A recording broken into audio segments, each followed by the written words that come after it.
M'adresser à M. Ramadan pour lui dire en des termes simples qu'il sache qu'il y a des députés et membres de cette mission qui ne souhaitaient pas vous auditionner.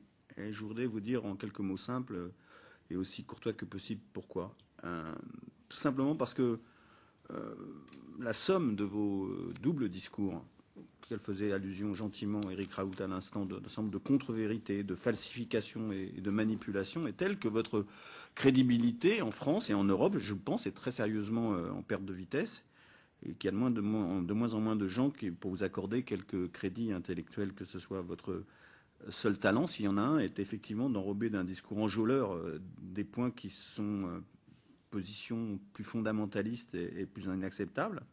Tout à l'heure, de vous entendre parler de laïcité en des termes bien loin de la tradition républicaine, et surtout dans votre discours, l'absence totale de référence à l'égalité entre les hommes et les femmes et les droits de la femme m'ont confirmé dans cette conviction. Et je crois que je le dis ici devant la mission, je l'ai dit au président, que vous recevoir aujourd'hui, c'est vous donner une respectabilité et une tribune que vous ne méritiez pas de mon point de vue. Alors je me suis demandé pourquoi certains d'entre nous, dont je ne sais d'ailleurs pas s'ils sont majoritaires dans cette mission, ont fait le choix de vous auditionner. Peut-être pour vous permettre, au nom de la liberté d'expression et de la tradition pluraliste de l'Assemblée nationale, que je ne conteste pas, de dire ce que vous pensez, et aussi à moi de dire ce que je pense. Et je voudrais à ce moment-là dire à ceux qui nous ont donné cette tribune inespérée que je les en remercie très chaleureusement. Enfin, je pense qu'on aurait pu s'en priver. J'ai aussi bien entendu compris qu'un tel exercice avait des vertus médiatiques, comment dire, incontournables et exceptionnelles. Il n'y a qu'à voir l'assistance de journalistes aujourd'hui qui est telle que c'est presque une insulte aux quelques journalistes qui suivent avec méticulosité nos travaux semaine après semaine. Aujourd'hui, on voit bien quoi que nous sommes non pas dans le travail méticuleux et studieux d'une mission parlementaire, mais dans le showbiz. Et je le dis franchement, je le regrette. Je le regrette.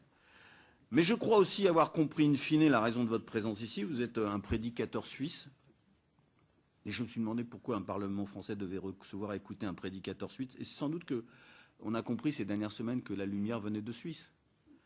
De la situation judiciaire d'un cinéaste, Hagstatt, qui a provoqué des réactions irrationnelles en France, en passant par la votation citoyenne sur les minarets. L'exemple suisse et ses conséquences ici nous montre, en tout cas j'en suis convaincu, que la démocratie française est bien malade. Je suis un peu, enfin pas vraiment, surpris de votre intervention, mais vous déterminez, monsieur, le fait que je viens de Suisse, que la lumière vient de Suisse. J'ai été invité avant le vote de dimanche, donc la lumière s'est faite après, si c'est cette lumière que vous perceviez. Et de dire la falsification de mes citations, j'aimerais bien savoir, monsieur, au bout du compte, combien de mes ouvrages vous avez lus et combien de mes interventions vous avez suivies.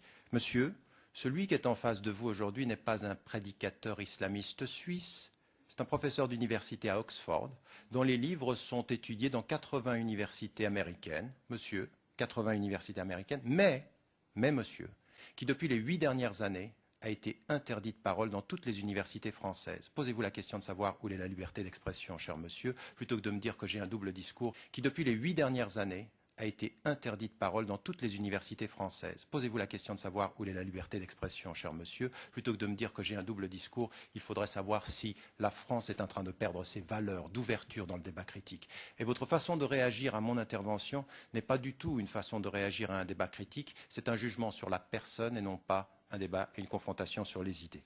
Donc je réponds, cher monsieur, à votre intervention que j'espère, non, que la lumière, cette dernière lumière ne viendra pas de Suisse, qu'il y aura vraiment un véritable réveil.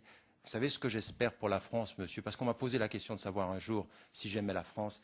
J'aime la France de sa tradition et de ses valeurs quand elle est en cohérence avec elle-même, mais non pas pour un discours qui trahit ses valeurs au nom de simplifications comme celle que je viens d'entendre. Votre jugement sur la personne m'impose de ne même pas vous répondre.